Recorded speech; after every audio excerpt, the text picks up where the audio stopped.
हाँ मुच गया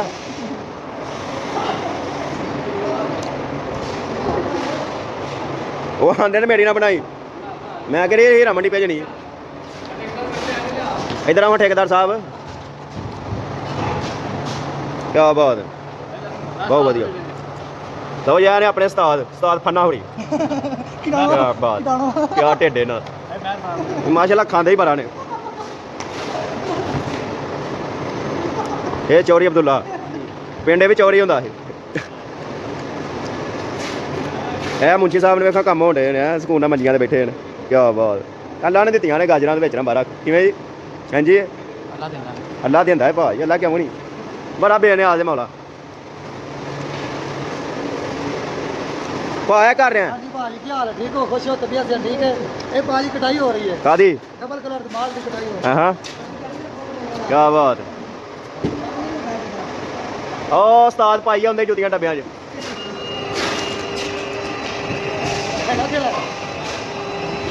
ये भी लोग है यूट्यूब पे चढ़ना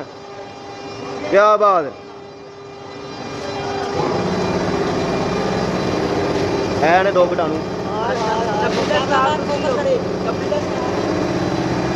है भाई दाना क्या बात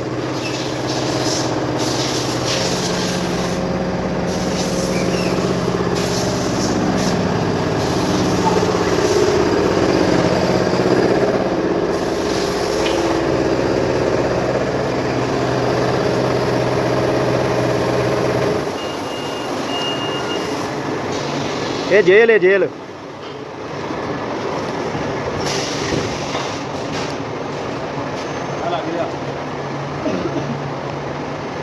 माल खाता सारा क्या बात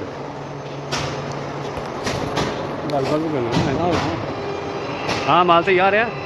हाँ जी जट ये बच गया बड़ी कटिंग कराई है मरासियां ने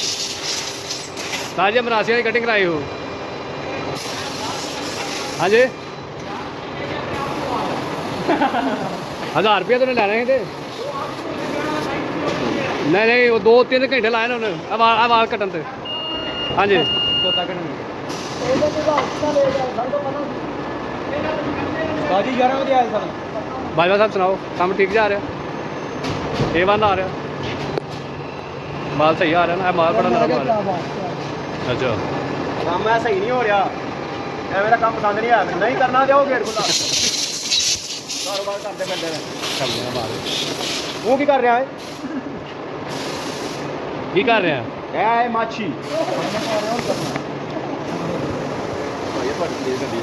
साफ कर मेरा काम पसंद नहीं आया है भाजी दे विच पाना बस सही यार कर यार काम क्या बात काम करना करो नहीं करना मेरा वीर जवाब दे दो